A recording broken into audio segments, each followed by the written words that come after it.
En avant pour être édifié sur Radio Matania. Voici la prédication. Matania Radio.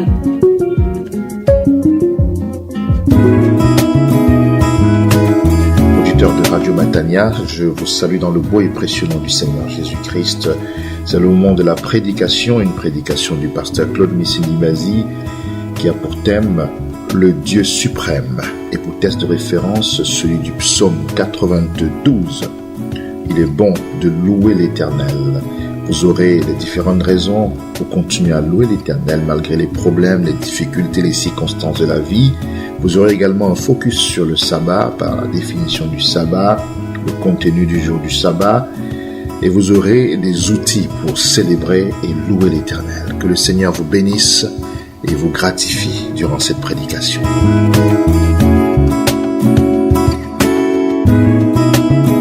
Psaume 92. Voilà, le psaume 92. Psaume chant pour le jour du sabbat. Il est bon de célébrer le Seigneur et de chanter pour ton nom, Dieu très haut. Amen. De proclamer dès le matin ta fidélité et ta loyauté durant les nuits. Sur le luth et sur la harpe au son de la cithare. Car ton action me réjouit, Seigneur. Et devant les œuvres de tes mains, je crie de joie. Amen. Que tes œuvres sont grandes, Seigneur, et insondables tes desseins. L'homme stupide n'y connaît rien. L'esprit borné n'y comprend rien. Si les infidèles poussent comme l'herbe, si tous les malfaisants fleurissent, c'est pour être supprimés à tout jamais. Mais toi, là-haut, tu es pour toujours le Seigneur. Amen. Voici que tes ennemis, Seigneur, voici que tes ennemis vont périr et tous les malfaisants se disperser. Tu as relevé mon front comme la corne du buffle, et je baigne dans l'huile fraîche. Mon œil repère ceux qui m'espionnent et les méchants qui m'attaquent, mon oreille les entend. Le juste pousse comme un palmier. C'est comme un cèdre du Liban. Planté dans la maison du Seigneur, il pousse dans les parvis de notre Dieu. Même âgé, il fructifie encore. Il reste plein de sève et de verdeur. Proclamons la droiture du Seigneur. Il est mon rocher. Amen. En lui, pas de détour. Amen. Amen. Amen. Prions le Seigneur. Le psalmiste a dit, mais toi là-haut, tu es pour toujours le Seigneur.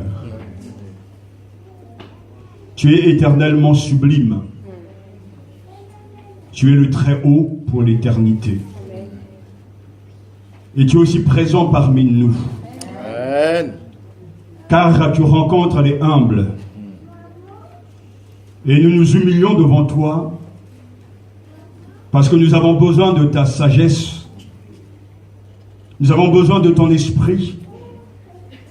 Nous avons besoin de ta lumière. Amen. Amen. Et nous te demandons, notre Père, Seigneur Jésus-Christ, que cela nous soit accordé. Amen. Pour que nous puissions répondre favorablement à ta parole et que nous acceptions ce que tu veux nous dire. Amen. Alors parle-nous, Seigneur. Ouvre nos oreilles, ouvre nos cœurs et donne-nous d'entrer et de squatter ce texte avec joie, Amen. Avec humilité, Amen. Parce que toi tu veux parler. Amen. Pour la gloire du nom de Jésus-Christ. Amen. Amen. Amen. C'est lui. Nous voulons continuer ce sujet si important qu'est l'adoration, la louange du Dieu vivant. Et ce matin, je vous propose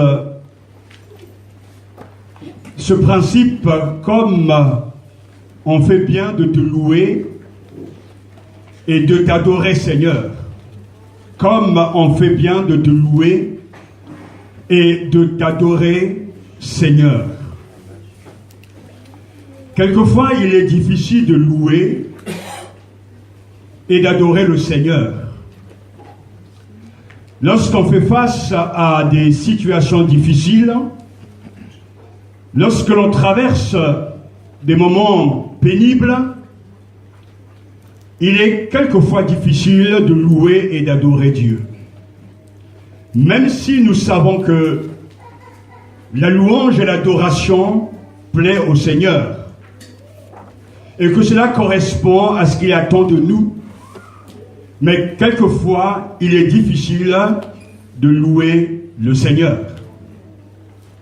Ce matin, j'aimerais vous donner 3 bonnes raisons justement de continuer de louer et d'adorer Dieu. Malgré les difficultés, malgré les problèmes, Dieu restera toujours digne de notre adoration et de notre louange.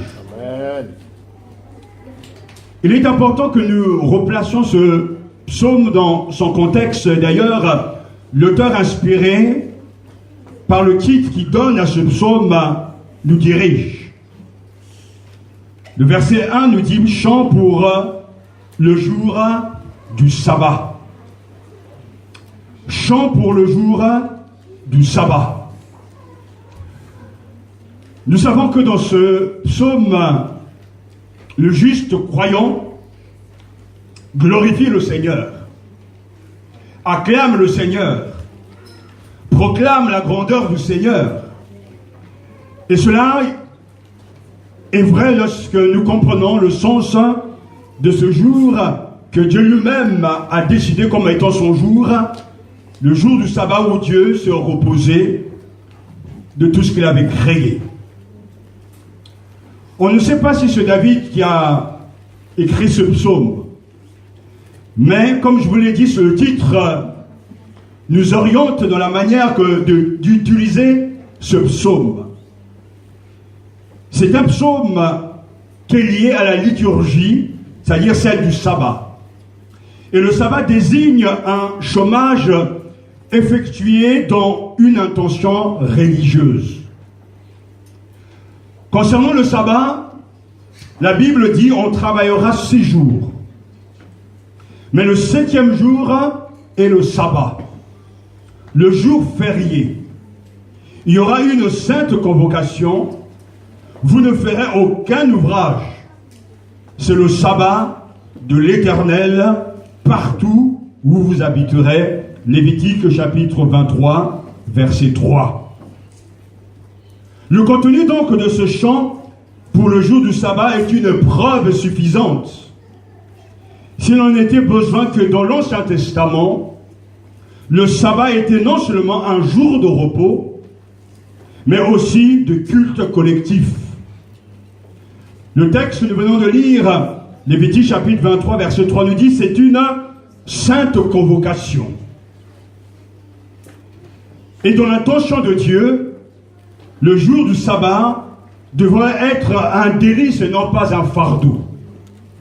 Alors pour nous qui sommes de l'autre côté de la croix de Jésus, de sa mort et de sa résurrection, devons-nous rejeter le sabbat dans les termes de l'Ancien Testament ou devons-nous comprendre et actualiser le sabbat et pratiquer ce que Dieu nous exige ce jour-là?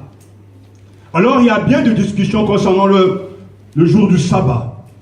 Mais nous savons dans l'évangile selon Matthieu chapitre 5 que Jésus n'est pas venu pour... Dans le sermon sur la montagne commence à Matthieu chapitre 5. Jésus n'est pas venu pour abolir la loi, mais il est venu pour la accomplir.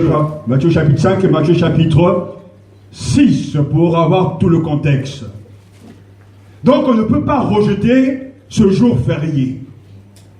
Et nous savons dans ce contexte particulier dans lequel nous sommes, où on est en train de remuer beaucoup de choses, le chrétien doit savoir, même si nous sommes passés du sabbat au dimanche, que Dieu a décrété, a voulu un jour spécial pour lui, pour l'adorer, pour le bénir et pour s'arrêter, car il attend de notre part l'adoration et la louange. C'est Dieu lui-même qui l'a décrété. Et c'est vrai que, ouvrant cette petite parenthèse, le dimanche est menacé de nos jours. Car nous avons passé du jour du sabbat, bien sûr qui était le samedi, à dimanche, puisque le Christ pour nous chrétiens est ressuscité le dimanche matin. Donc, ce jour est devenu le jour du Seigneur, et nous voulons célébrer le Seigneur ce jour-là. C'est pour ça que les Israélites avaient tout un calendrier liturgique lié justement à la manière de vivre le culte. Et le jour du sabbat était un jour férié, chômé, parce que ce jour était destiné au Seigneur. De nos jours, dans le débat qui anime les uns les autres, on nous dit que le samedi ou le dimanche, pour nous donc, est un jour quelconque. L'homme peut faire ce qu'il veut. L'homme peut l'utiliser selon ses intentions. Mais moi, je crois, par rapport à tout ce que les uns et les autres peuvent dire, que le dimanche est le jour du Seigneur. Et cela a toujours été depuis tant d'années, que ce n'est pas parce que ce gouvernement veut remettre en question le travail du dimanche que le chrétien doit entrer dans cette porte ouverte pour désobéir à Dieu. Je crois que ce jour est un jour particulier. Il n'est pas un jour dans le sens particulier où il est plus saint que les autres. Non, tous les jours sont bénis. Mais le dimanche est un jour de repos où je m'arrête afin d'adorer Dieu, parce que Dieu m'adresse cette sainte convocation. Et vous ne ferez aucun ouvrage sur le sabbat, non pas de l'homme, mais sur le sabbat de l'Éternel, partout où vous habiterez. Et dans ce psaume, c'est bien le jour de chant pour le jour du sabbat. Alors je veux encourager ceux qui sont encore pris dans le filet de cette manière de voir les choses, que parce que la difficulté est là, parce qu'il y a un manque d'argent, parce qu'il y a la crise économique, parce que le chômage augmente, j'accepterai n'importe quel emploi pour survivre plutôt, aider les miens.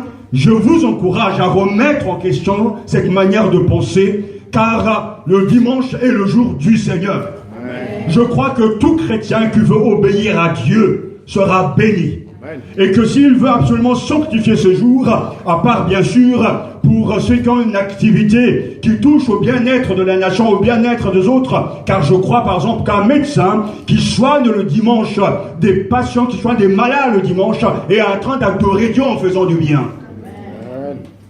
Ceux qui sont en train de secourir, ceux qui sont dans les flammes en sauvant des vies, ils sont en train d'adorer Dieu. Parce que ça va dans le sens du jour de repos où on fait du bien aux autres.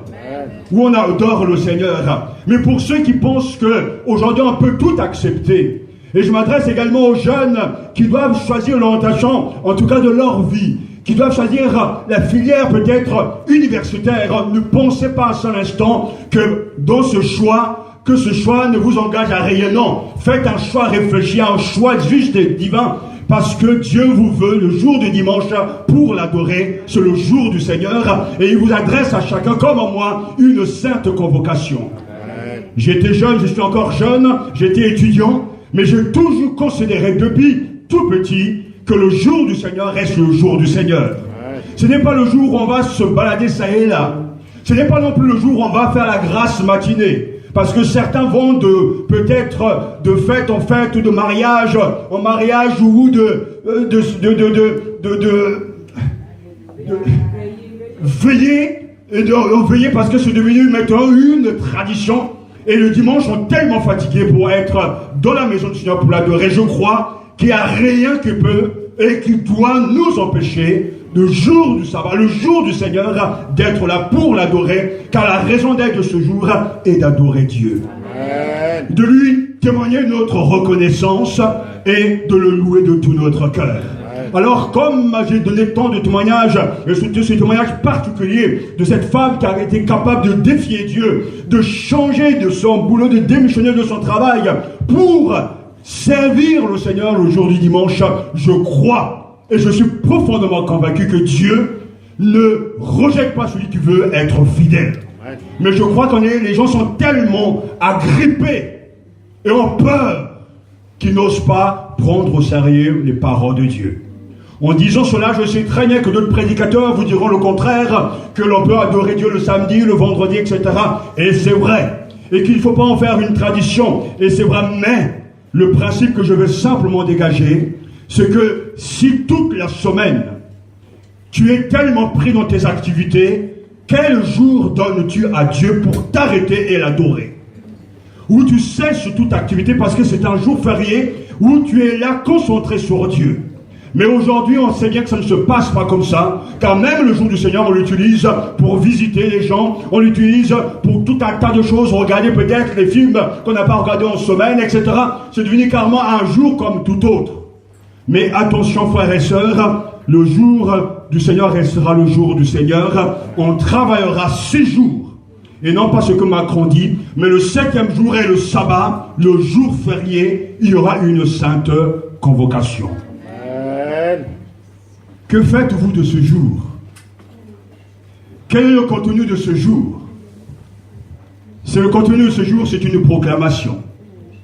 Parce qu'il est question de proclamer, de chanter le bonheur d'appartenir à Dieu.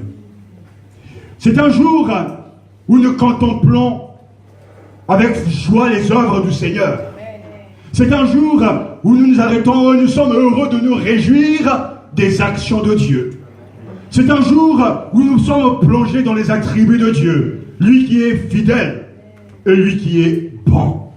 Faisons de ce jour un jour de célébration. Faisons de ce jour un jour de fête et d'adoration pour notre Dieu, parce qu'il le mérite et qu'il est digne. Chacun aspire au bonheur, et le psalmiste dit, mais quel bonheur de célébrer le Seigneur.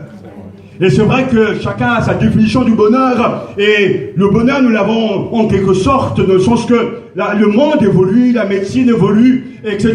Bien de choses sont en train d'avancer pour le bien-être de l'homme, et nous remercions le Seigneur. Mais pourtant, le psalmiste nous dit, oh, qu'il est bon de célébrer le Seigneur, qu'il est bon de chanter pour ton nom, Dieu très haut, de proclamer dès le matin ta fidélité et ta loyauté durant les nuits.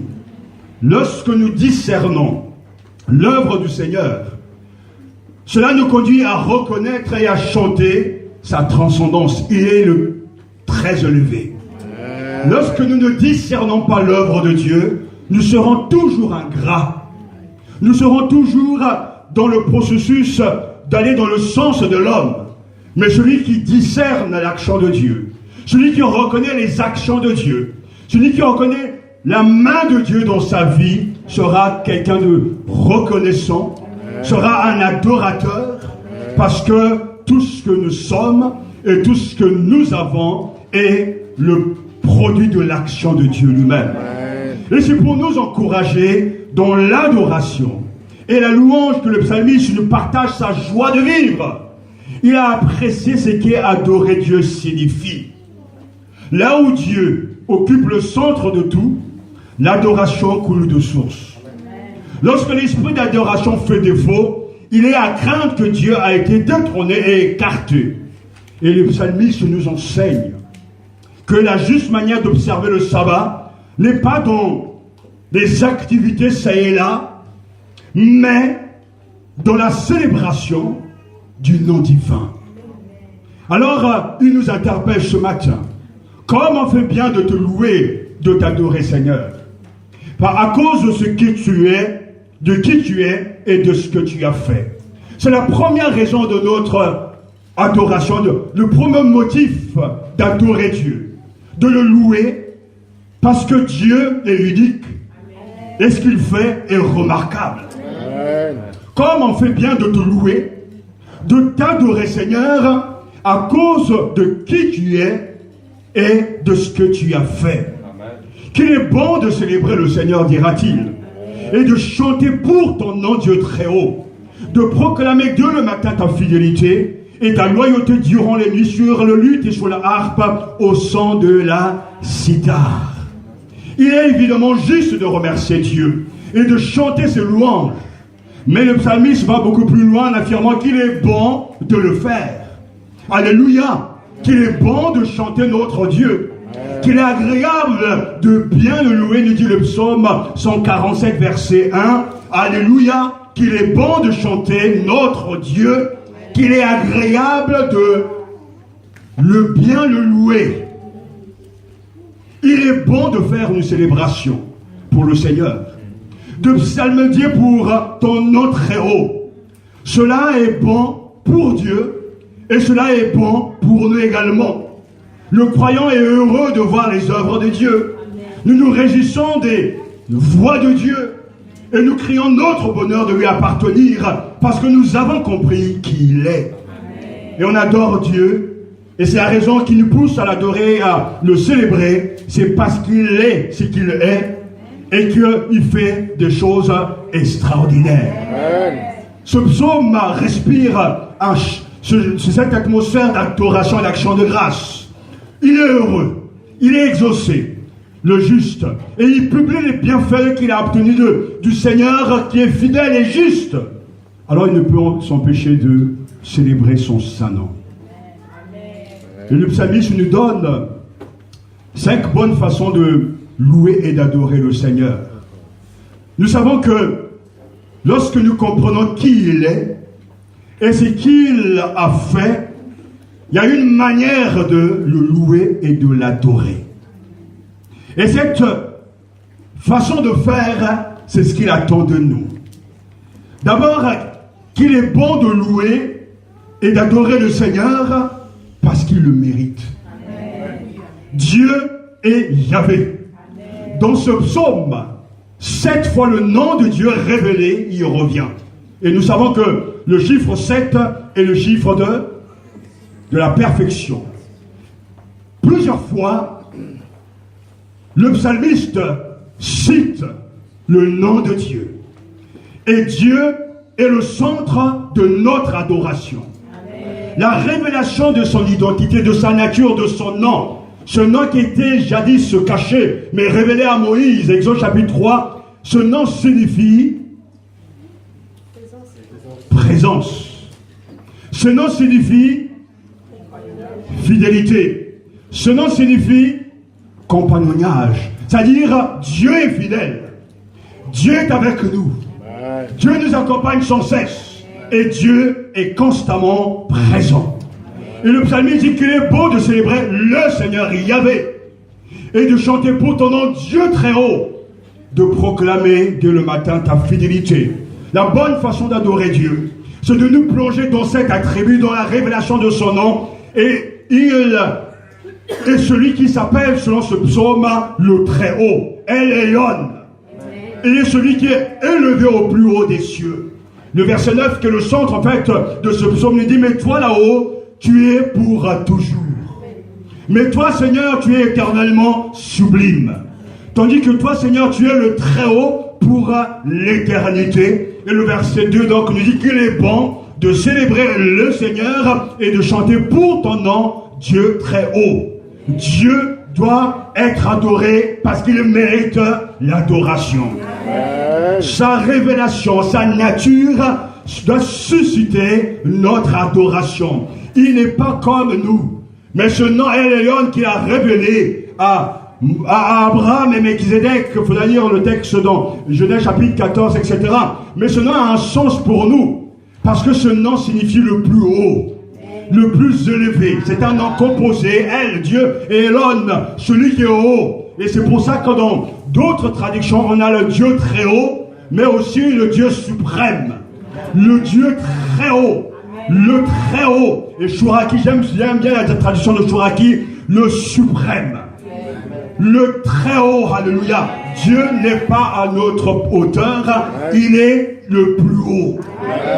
Il est adoré par ceux qui savent que le Seigneur de la Bible est celui qui est transcendant, celui qui habite dans les hauteurs élevées, celui qui arrive à descendre à notre niveau pour nous rencontrer. Le très haut est digne d'adoration. Le Dieu révélé dans la Bible est placé au plus haut, même si pour certains, d'autres dieux paraissent aussi élevés que le Dieu le plus haut. Il reste au-dessus des autres, il est supérieur aux autres, et que le diable ne peut rien faire, parce que lui seul mérite notre adoration. Il est à la fois transcendant, très élevé, mais en même temps immanent. Parce que la Bible le dit très clairement, surtout lorsque Marie l'exalte en disant, il a déployé la force de son bras, il a dispersé ceux qui avaient dans le cœur des pensées orgueilleuses, il fait descendre les puissants de leur trône, élever les humbles. Luc chapitre 1. Le Dieu plus haut, très élevé, le Dieu suprême est celui qui descend à la hauteur des humbles, à la hauteur des pauvres, afin de les relever.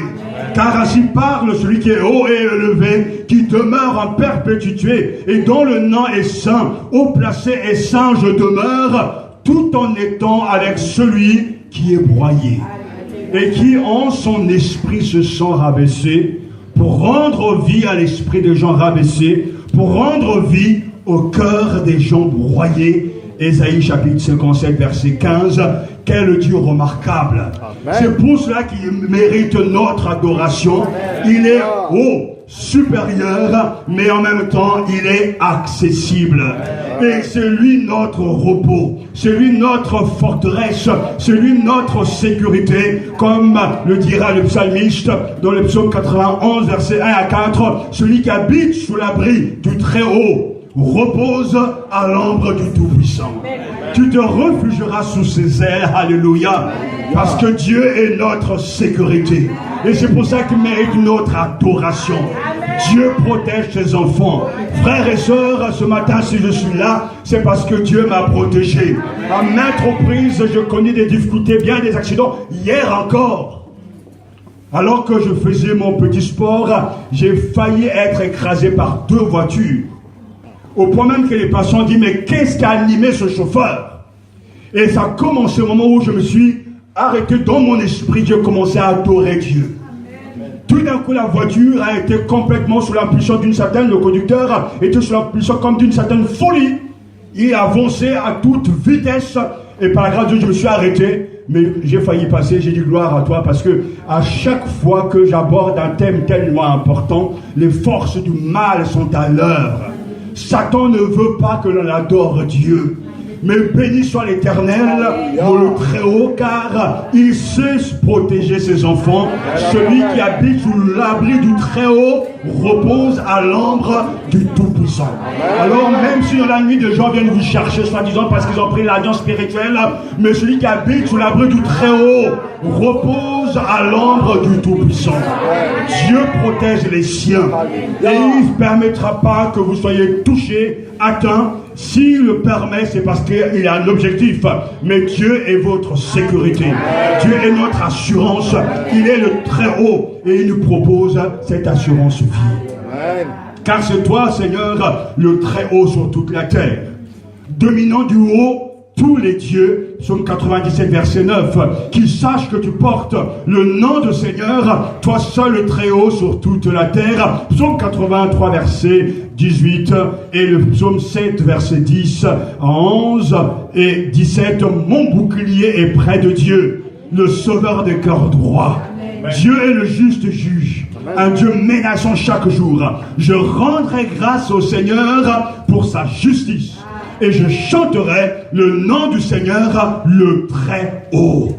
Que nos louanges s'adressent à lui, que nos louanges aillent au Dieu plus haut, plus haut, plus haut, plus haut que nos problèmes, plus haut que nos préoccupations. Hosanna au Fils de David, au Dieu très haut. Dieu est digne de notre adoration, de notre louange. Une autre manière de le louer, de l'adorer et de le faire continuellement, sans cesse, nous dit le verset 3, qu'il est bon, nous dit le verset 2, de célébrer le Seigneur et de chanter pour ton nom, Dieu très haut, de proclamer dès le matin ta fidélité et ta loyauté durant les nuits. L'adoration est une proclamation infinie, sans cesse, continue. On proclame la grandeur de Dieu. On ne s'arrête pas. Il n'y a pas de temps mort. Mais le matin, on se lève avec des mots, Dieu soit béni. Dieu soit loué, je suis vivant. Le soir, à ce coup, je dis gloire à toi. Tu m'as gardé, tu m'as béni, tu m'as accompagné, que ton nom soit glorifié. Donc, on vit dans cette atmosphère de louange et d'adoration. Dès le matin, on proclame ta fidélité. Et quand le matin, tu te lèves, au lieu de courir à vide dans la cuisine pour prendre ton petit déjeuner préféré, mais commence par lever les mains au ciel et d'adorer le Seigneur. Commence par le remercier de ce qui te prête le souffle de vie. Regarde tes enfants, ton mari, si tu es marié et tu as des enfants, et rends grâce au Seigneur parce qu'ils sont vivants. Et donc, béni soit le Seigneur parce qu'il te donne du travail. Béni soit Dieu parce que tu as de l'eau, de l'électricité, et un appartement, une maison. Béni soit Dieu, il y a tant de sujets de leur être reconnaissant. Mais les plus grands sujets, c'est parce qu'il te connaît, il t'a sauvé, il t'aime. Alors dès le matin, rends grâce au Seigneur pour son amour, pour sa fidélité, qui n'a jamais cessé de t'accompagner. Alléluia. Voici ce que je veux repasser dans mon cœur, lui dira l'ami Jérémie, que les bontés de l'Éternel ne sont pas épuisées. Elles se renouvellent chaque matin. Lamentation chapitre 3. Oui, dès le matin, ta fidélité, je veux proclamer, et ta loyauté durant le nuit. Nous avons là donc les deux traits de caractère de Dieu, sa bonté et sa fidélité. En fait, dans le texte hébreu, le mot que l'on traduit par fidélité implique la stabilité, la constance. Dieu est un abri sûr. Dieu est quelqu'un de constant, de stable. Il est là. Il ne démissionne pas, il n'abandonne pas, et il est quelqu'un de sûr et de fiable. Que tes œuvres sont grandes et éternelles, que toi-même tu es unique. Je bénis ton Saint-Nom. Sans cesse on loue Dieu. J'ai été marqué par mon père spirituel qui est dans la gloire aujourd'hui, David Powell, qui était ce pasteur anglais et qui m'avait invité chez lui en Angleterre à Roseram. Je n'oublierai pas parce que tous ces gens ont fait de moi ce que je suis. Pourquoi j'aime l'adoration et le louange. Dieu a permis, je crois que, et je le dis toujours, je suis béni. J'ai beaucoup de chance sur le plan spirituel car j'ai rencontré des gens exceptionnels. Dieu m'a permis de rencontrer des gens exceptionnels qui m'ont aimé d'une manière incroyable que Dieu seul peut faire. Et comme mon père spirituel m'a appelé là-bas, alléluia, qu'est-ce que j'ai été marqué du matin au soir, très tôt, le breakfast, donc le petit déjeuner des Anglais, et les copieux, les riches. Mais avant même que je ouvre les yeux, avant même que je quitte mon lit, j'entendais toujours le Praise the Lord. Praise the Lord. Il était constamment dans la louange. Quand on est dans la voiture, il est en train de louer le Seigneur. Quand on entend l'hymne national, il s'arrête et il loue le Seigneur. En fait, il a vécu dans cette atmosphère. Et moi, jeune garçon, je le voyais et cela a impacté ma vie, cela a imprégné mon cœur. Et c'est pour ça que par la grâce de Dieu, avec humilité, je le loue sans cesse. Parce que plus l'esprit est occupé de Dieu, et plus l'esprit est occupé par le Seigneur, et plus il y a un bouillonnement en flot de louange, car Dieu est digne de louange, parce que la répétition, par la puissance de l'esprit, crée un esprit qui adore sans cesse. Amen. Amen. Et des gens comme ça me manquent, je vous l'assure. Parce que au contact de ces personnes, on n'entend pas des bêtises, on n'entend pas des critiques, mais l'envie d'adorer Dieu. Alléluia. Quelque chose qui t'attire vers le Seigneur.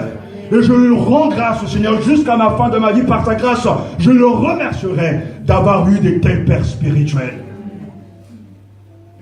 Sans cesse, il faut adorer Dieu. Amen. Apprenez à vos enfants à dire merci constamment. Que l'esprit de bouderie quitte nos cœurs. Que l'esprit de mécontentement qui habite dans les Français nous quitte, nous soyons des gens reconnaissants. Nuit et jour, nous ne devons cesser de l'adorer.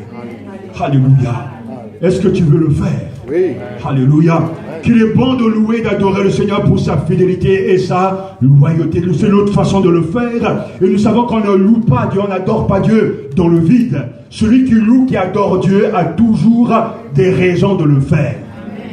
Et ici, de proclamer de le matin quoi? Ta fidélité et ta loyauté durant les nuits. Ou dans d'autres traductions, la bienveillance et la fidélité. Et le psaume est rempli de gens qui chantent la bonté de Dieu. Seigneur, ta bonté a la dimension du ciel et ta fidélité monte jusqu'au nuage. Psaume 36, verset 5. Le psaume 57, verset 10. Car ta grande bonté monte jusqu'au ciel et ta fidélité plus haut que les nuages.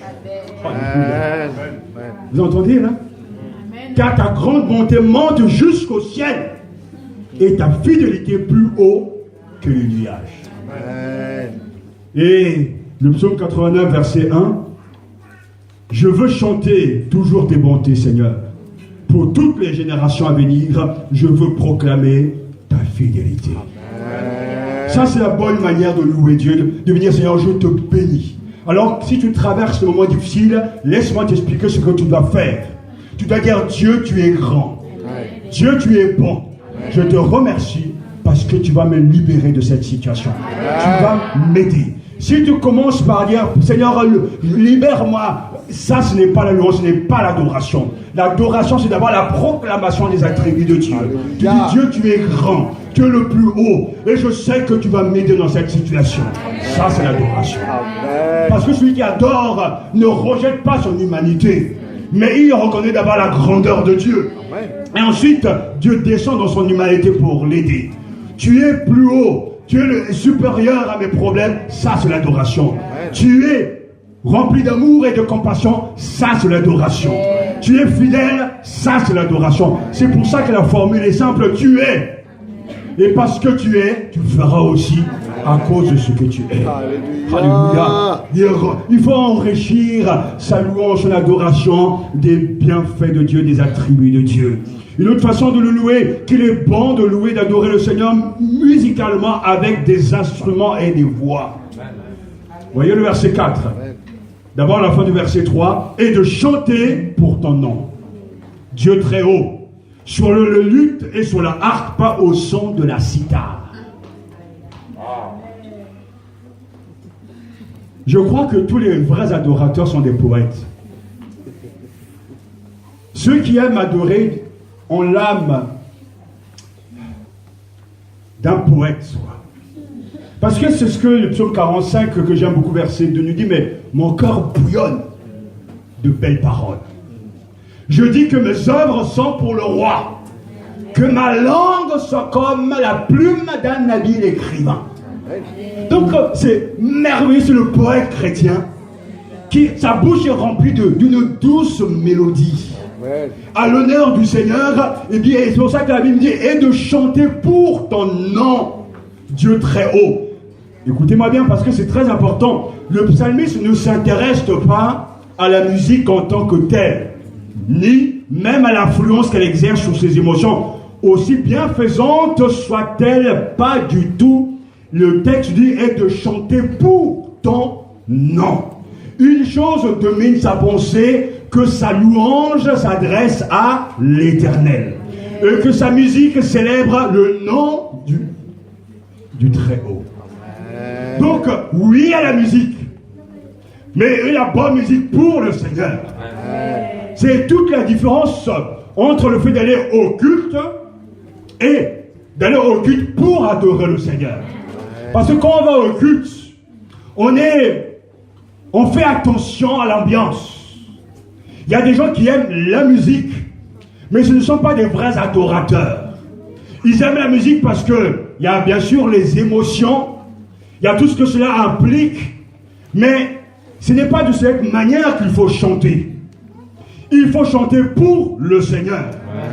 Si l'on chante pour chanter, alors on va attendre le chant qui nous plaît pour louer ou dire quelques mots.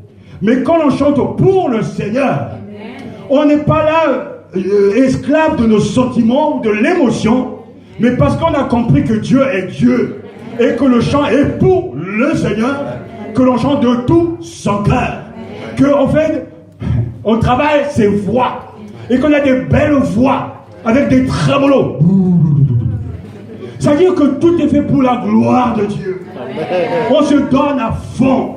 Et cette musique-là, c'est de cette musique dont nous avons besoin, chanter pour le nom de Dieu. Dans le monde évangélique, il y a un business de la musique chrétienne. C'est-à-dire, il y a des gens qui sont des puissants païens, mais qui prennent le cantique et les chantent même bien, et ça fait très bien. C'est un commerce. Mais nous savons que le chant véhicule une émotion. Mais celui qui chante sur la puissance de l'onction de Dieu, Il donne une émotion, mais il donne la vie. Amen.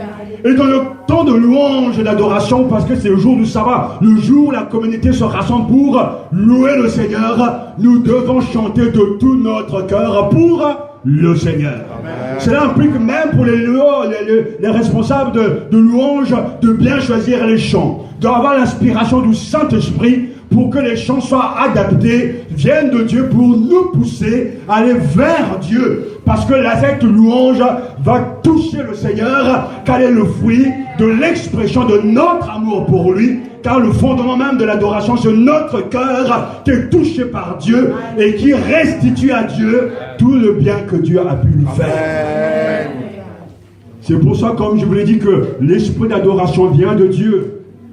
Et c'est ce que nous savons de Dieu qui le suscite en nous.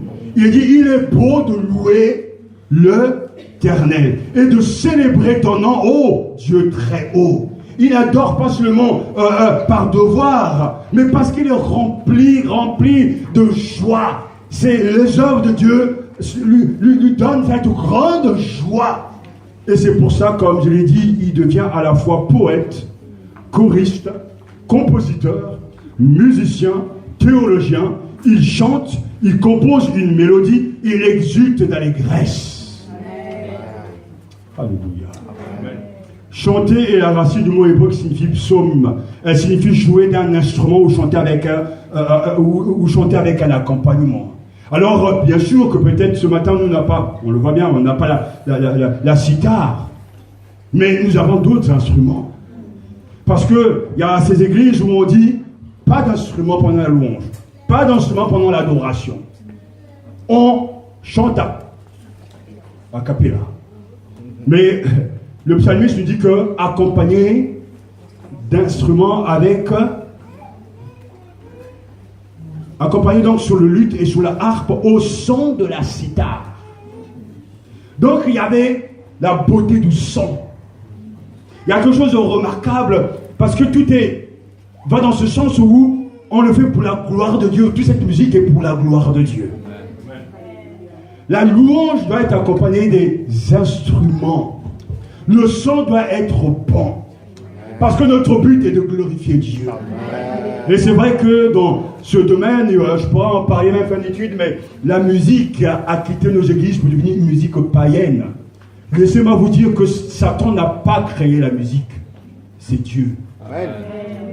Alors aujourd'hui, quand on parle de la musique, même dans nos églises, tout ce que les gens connaissent, c'est pratiquement le même genre de musique. Ils sont paramétrés, ils sont formatés avec le même genre. Je pensais, on prépare ce message à la musique, et nous avons connu pendant pratiquement, il y a quelques années déjà, à Évry, j'avais fait venir un musicien qui chantait du raga. Il n'a pas eu beaucoup de succès. Lorsqu'on a célébré le mariage de Darida et Lionel, mon épouse, qui pourtant,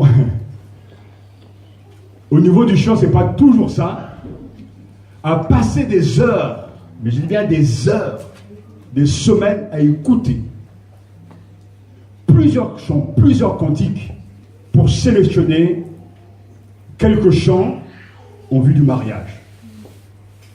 Et ce qui est surprenant, c'est que dans la compilation de ces chants, il y avait de tout. De R&B, il y avait du zouk, du raga, du blues, etc. Mais quand vous prenez cette compilation, dans un contexte particulier, ça ne passe pas. Parce que j'ai célébré plusieurs mariages, j'ai été invité à plusieurs mariages. Je peux déjà vous dire quand je vais dans un mariage ce que je vais y trouver. Je peux vous donner même le menu, ce qu'on va manger selon les genres de personnes. Dans un mariage, dans le milieu, s'il n'y a pas Shekinah ou pasteur Guy, je ne sais pas, alors là, c'est pas ça. Mais ça dit que les gens sont tellement dans une manière de faire. Et quand on va présenter toute cette musique existe il y a quelques années. Je me souviens avoir été invité chez un très grand musicien et j'étais très surpris de voir dans sa maison plusieurs sortes CD, en ce temps c'était des CD et des disques de tous les pays. Et ce monsieur m'avait dit, voilà, il faut tout écouter. Parce que Dieu a tellement une grande diversité. Mais tout a été créé par Dieu. Mais dans le milieu, ces gens sont tellement habitués à une certaine musique que lorsqu'on veut changer, ça ne passera pas.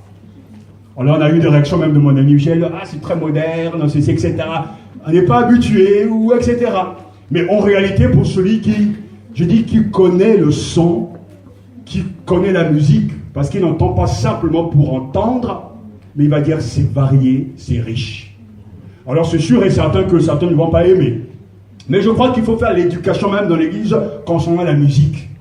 Il y a des gens qui se disent si on ne chante pas dans le jeunesse en mission, si on ne prend pas le arc-en-ciel, ça ne va pas. L'église a été divisée parce qu'il y a des gens qui sont restés dans la tradition. Mais ce qui est étonnant, qui est sorti de ce mariage, c'est que les païens, je dis bien des païens, ont entendu, et certains même ont pu dire, mais je ne savais pas que les chrétiens avaient ce genre de musique. Parce que dans une culture où les gens pensent que Ave Maria, alors, entre-temps, bien sûr, il y a Sister Act qui passe par là, donc ça change un peu, mais l'impression que dans l'église, les artistes chrétiens sont dans un logiciel qui ne change pas. Mais quand vous écoutez aujourd'hui, certains artistes sont américains. Si vous écoutez Charlie Caesar, quand vous écoutez même Kelly, quand il chante, en tout cas, quand il chantait vraiment dans l'église, mais quand vous écoutez Alvin Slater, Kirk Franklin, mais si j'avais des moyens aujourd'hui, je ferais venir en France Charlie Caesar et Kirk Franklin. Parce qu'ils sont capables de toucher cette génération grâce à la qualité de leur musique. Ils ne sont pas seulement notre Père, ils sont capables de chanter.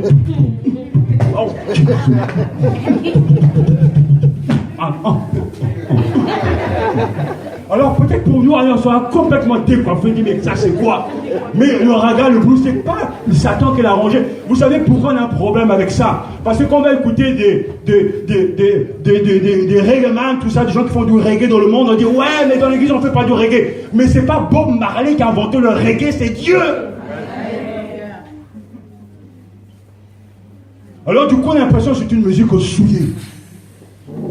Alors qu'il faut absolument comprendre que cette musique a été pervertie et que le chrétien est capable de rattraper tout cela. Il y a des chanteurs aux États-Unis, surtout parce qu'ils sont forts, ils sont capables de vous attirer parce que la musique fait partie de la louange. Une qualité, des instruments maîtrisés. Il y a des gens qui pensent qu'ils sont, même au piano, vous avez les larmes aux yeux parce qu'ils sont sous l'inspiration. Ce que je veux vous dire, c'est qu'il doit y avoir de la qualité dans nos louanges. La musique, tous les instruments doivent y être. Si vous apprenez un instrument, faites-le pour la gloire de Dieu. Ayez une oreille qui écoute tout et qui adore. Et si vous venez chez moi, vous trouverez des chants en espagnol, la musique donc instrumentale. Il y a pratiquement tout parce que je crois que dans cette diversité, ça vient de Dieu.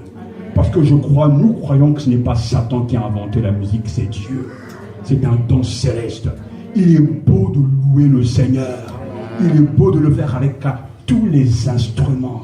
Je me souviens avoir passé un bout de temps à Londres, dans l'église de John Stott, et quand je voyais une chorale, mais aussi avec tous ces instruments, c'est impressionnant. Impressionnant. Alors ça donne cette dimension, ce sérieux à la louange. Vous êtes entraînés. Et le psalmiste me disait, oui, mais de proclamer dès le matin ta fidélité et ta loyauté durant la nuit sur le luth et sur la harpe au son de la cithare. J'espère vous encourager à apprendre un instrument, aller au conservatoire. Non pas pour chanter, mais pour chanter pour le Seigneur. Pour avoir cette qualité, cette joie de faire autrement. J'espère aussi, ce matin, encourager les musiciens à aller plus loin. J'écoutais un rap chrétien, c'est fait justement sur Hope. Mais ce chant, c'est-à-dire qu'il rappe, les paroles sont riches, et même quand au fond du trou, ça te reconforte, ça t'enlève, parce qu'il chante pour le Seigneur.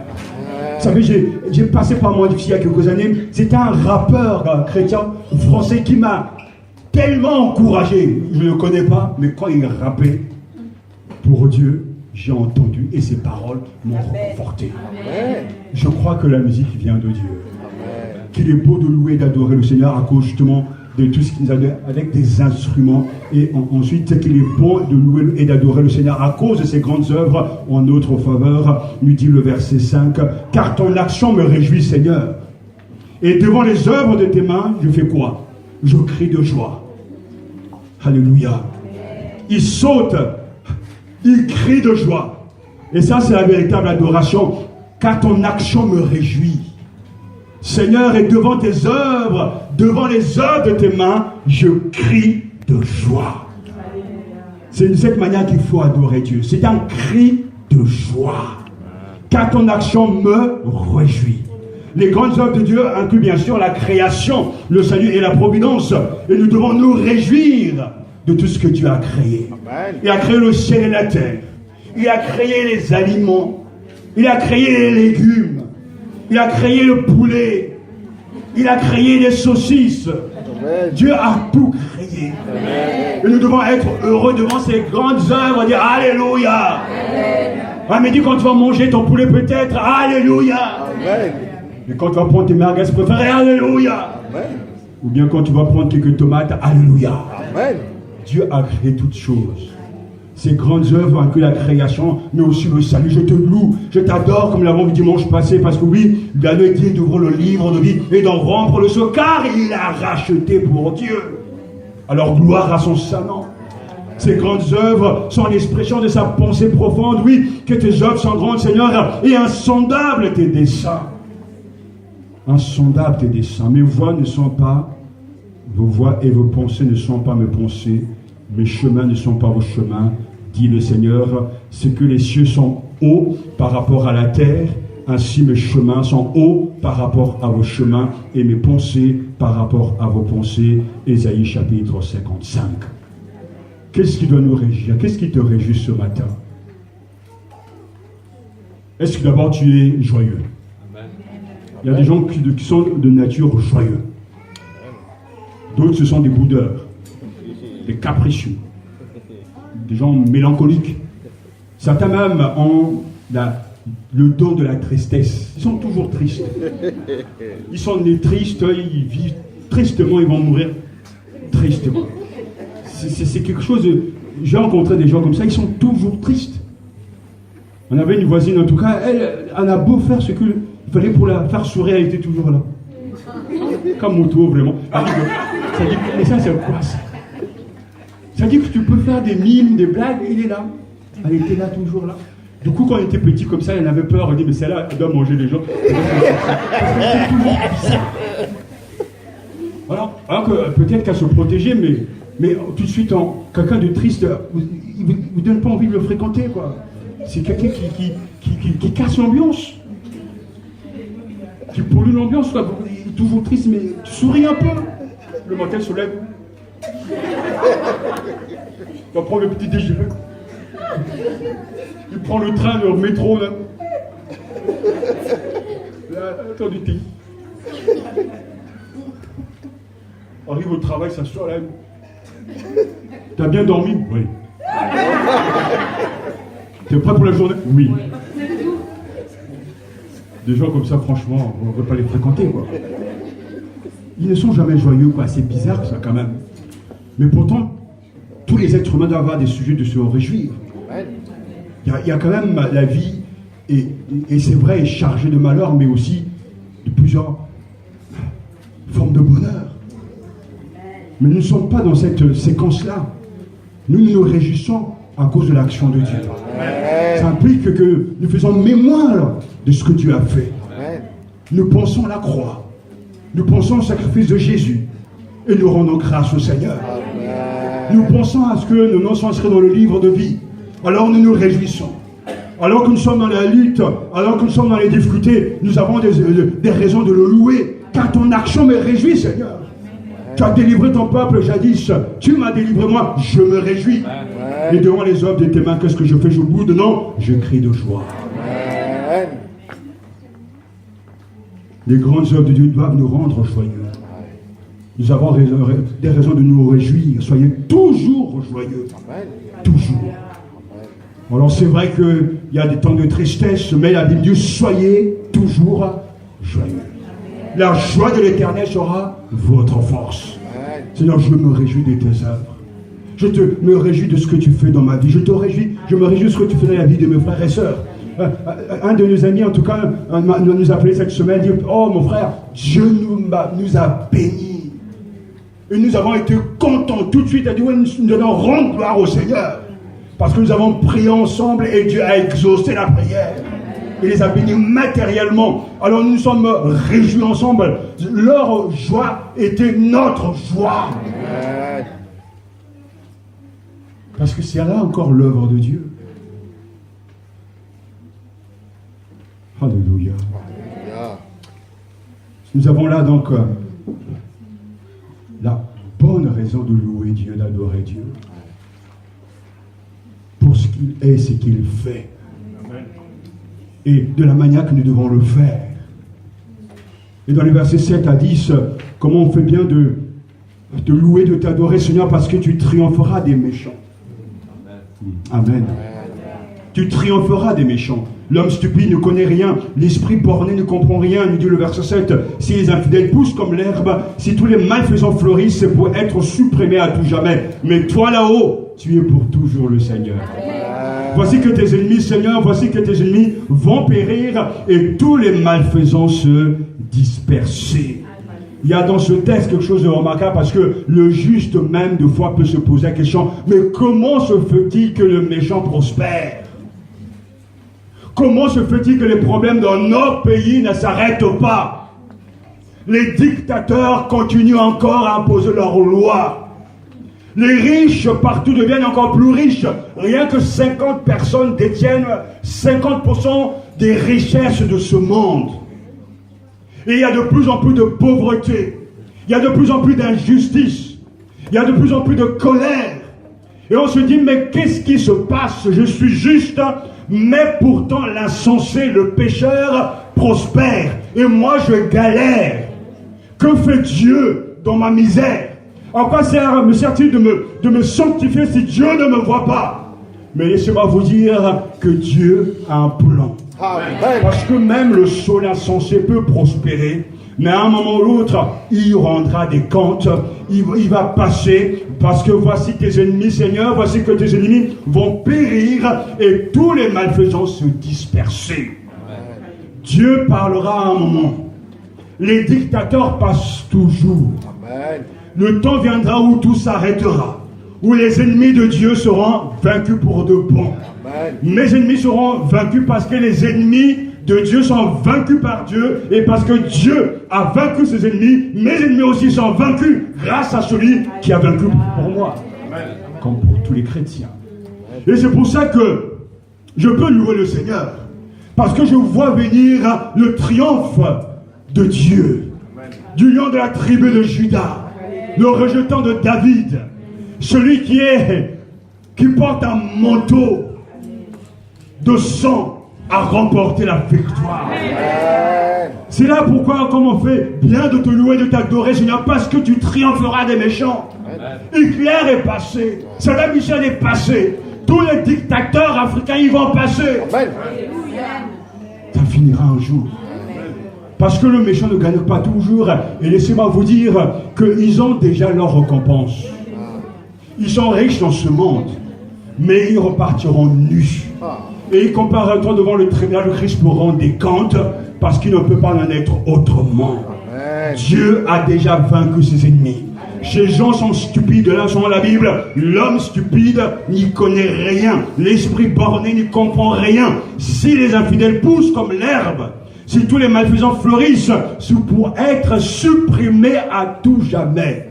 Ça veut dire qu'ils sont déjà dans une pente. Ils sont en train de descendre vers l'enfer.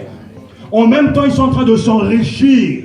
Ils sont en train de détruire des emplois. Ils sont en train de détruire des vies. Mais en même temps, ils sont en train de creuser leur propre tombe, leur propre jugement.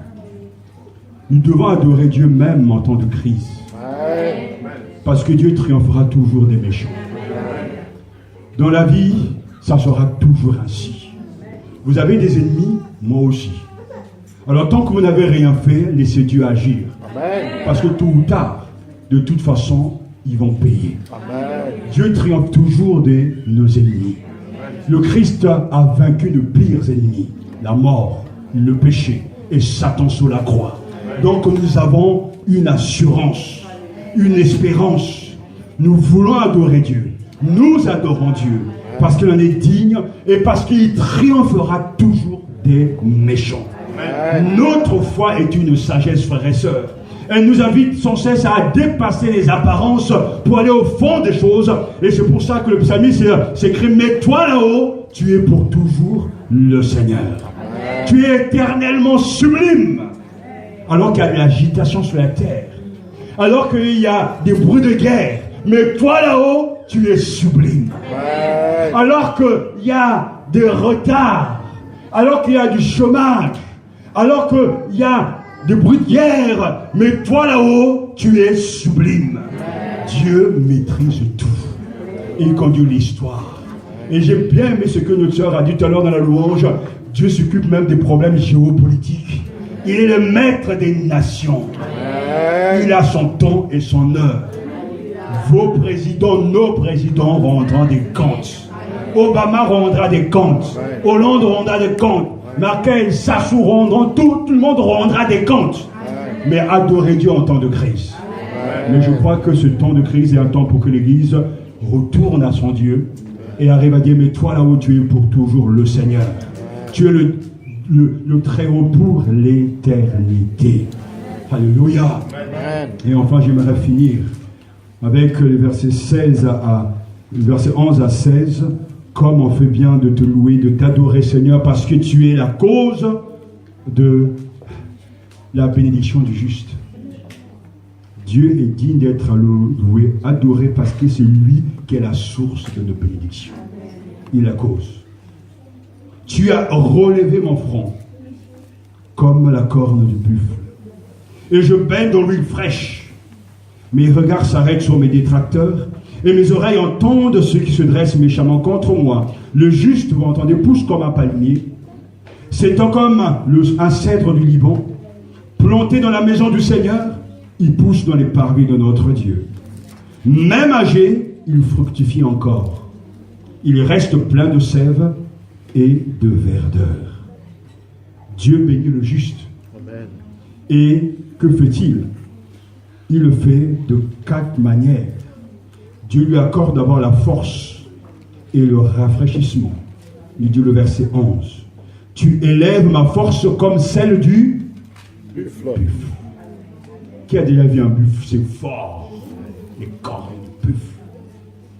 Le juste est rafraîchi. Il est élevé. C'est le psalmiste qui a expérimenté cela. Tu as relevé mon front comme la corne du buffle, et je baigne dans l'huile fraîche. Donc, même s'il y a eu des moments difficiles, même si ses ennemis sont acharnés, mais lui, il est resté. Il a maintenu l'adoration de son Dieu, la louange adressée à Dieu, et le Seigneur lui donne les bienfaits de la louange, de l'adoration. Et que lui donne-t-il? D'abord, la force, le rafraîchissement. Tu as relevé mon front. Fini les larmes.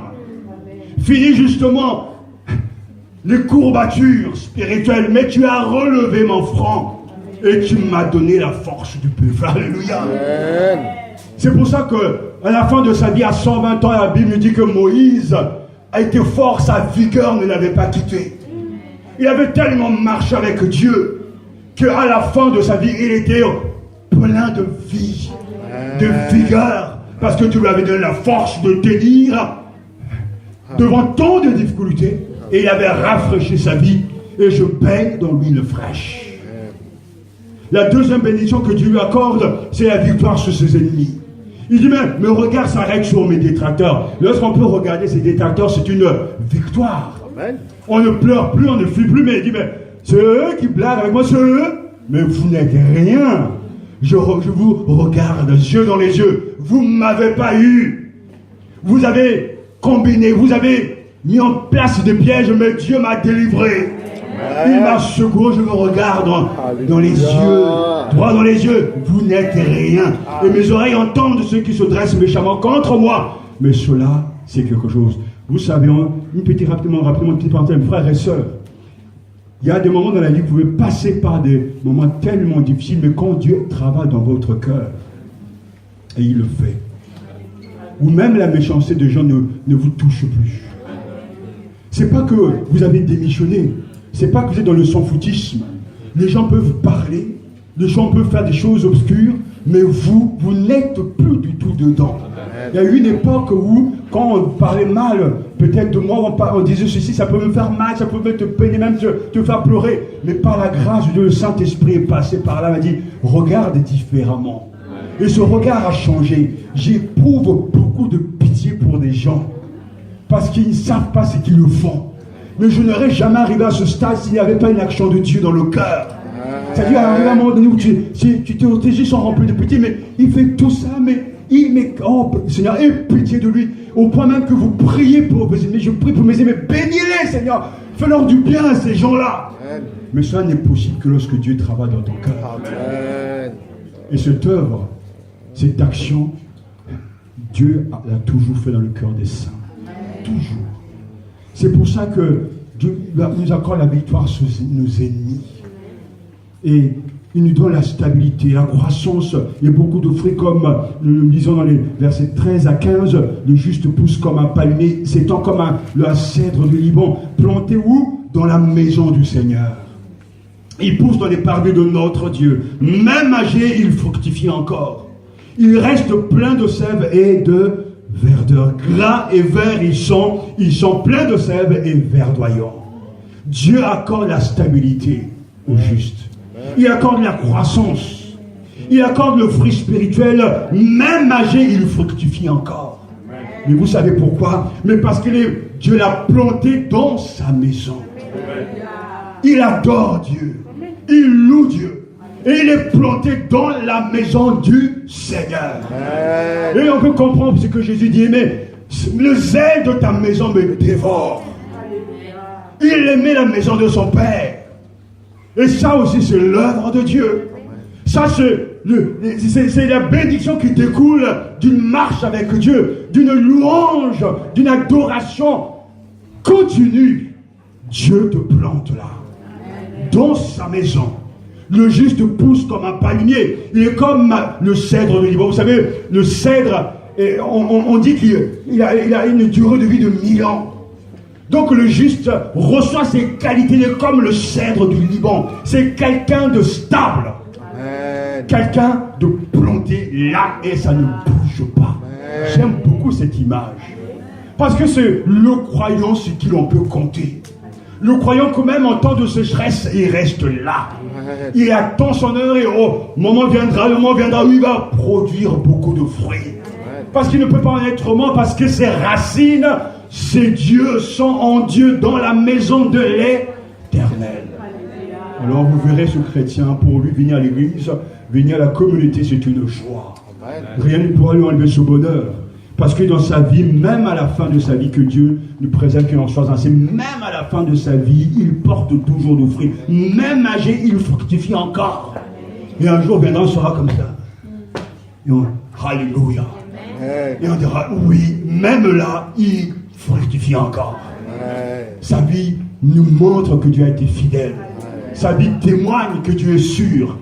Sa vie témoigne que Dieu est fidèle.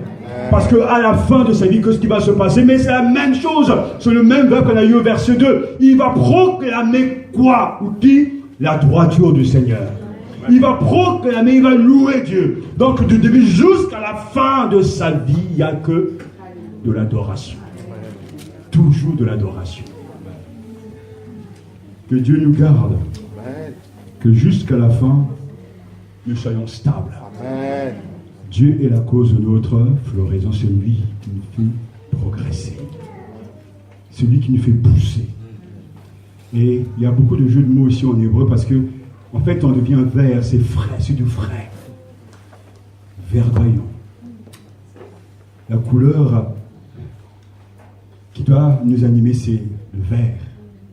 toujours en train de porter du fruit.